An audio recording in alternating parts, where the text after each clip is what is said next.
4వ అధ్యాయం. అప్పుడు యేసు అపవాది చేత శోధింపబడుటకు ఆత్మ వలన అరణ్యమునకు కొనిపోబడెను. 40 దినములు 40 రాత్రులు ఉపవాసముండిన పిమ్మట ఆయన ఆకలిగొనగా ఆ శోధకుడు ఆయన యొద్దకు వచ్చి, నీవు దేవుని కుమారుడవైతే ఈ రాళ్ళు రొట్టెలగునట్లు ఆజ్ఞాపించుమనెను. అందుకాయన, మనుష్యుడు రొట్టె వలన మాత్రము కాదు గాని దేవుని నోట నుండి వచ్చు ప్రతి మాట వలనను జీవించును అని వ్రాయబడి ఉన్నదనెను.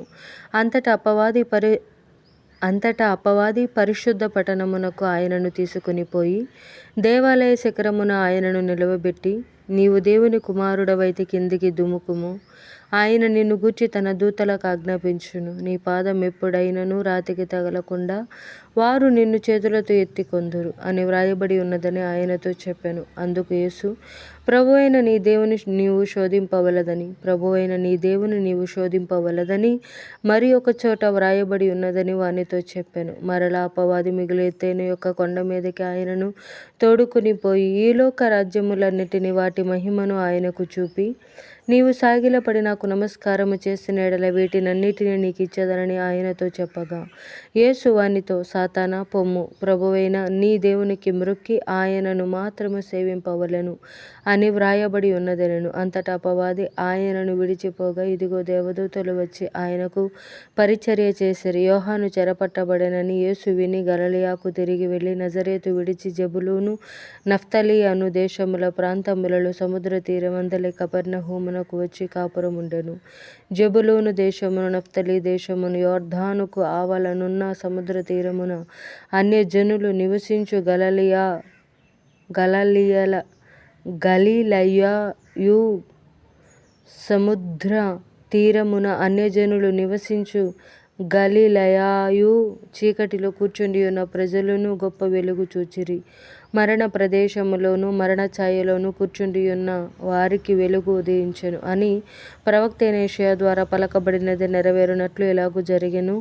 అప్పటి నుండి యేసు పరలోక రాజ్యము సమీపించియున్నది గనుక మారు మనసు పొందుడని చెప్పుచూ ప్రకటింప మొదలుపెట్టెను. యేసు గలిలయ సముద్ర తీరమున నడుచుచుండగా పేతురనబడిన సీమోను అతని సహోదరుడైన అంద్రెయ అను 2 సహోదరులు సముద్రములో వల వేయుట చూచెను. వారు జాలరులు. ఆయన, నా వెంబడి రండి, నేను మిమ్మును మనుషులను పట్టు జాలరులుగా చేతునని వారితో చెప్పెను. వెంటనే వారు తమ వలలు విడిచిపెట్టి ఆయనను వెంబడించిరి. ఆయన అక్కడ నుండి వెళ్ళి జెబెదయి కుమారుడైన యాకోబు, అతని సహోదరుడైన యోహాను అను మరి 2 సహోదరులు తమ తండ్రి అయిన జెబెదయి యొద్ద దోణిలో తమ వలలు బాగు చేసుకొనుచుండగా చూచి వారిని పిలిచెను. వెంటనే వారు తమ దోణెను తమ తండ్రిని విడిచిపెట్టి ఆయనను వెంబడించిరి. యేసు వారి సమాజ మందిరములలో బోధించుచు, దేవుని రాజ్యమును గూర్చిన సువార్తను ప్రకటించుచు, ప్రజలలోని ప్రతి వ్యాధిని రోగమును స్వస్థపరచుచు గలిలయ యందంతటా సంచరించెను. ఆయన కీర్తి సిరియా దేశమంతటా వ్యాపించెను. నానా విధములైన రోగముల చేతను వేదనల చేతను పీడింపబడిన వ్యాధిగ్రస్తులనందరినీ, దయ్యము పట్టిన వారిని, చంద్రరోగులను, పక్షవాయువు గల వారిని వారు ఆయన యొద్దకు తీసుకొని రాగా ఆయన వారిని స్వస్థపరచెను. గలిలయ, దెకపొలి, యెరూషలేము, యూదయ అను ప్రదేశముల నుండియు యోర్దానునకు అవతల నుండియు బహు జనసమూహములు ఆయనను వెంబడించెను.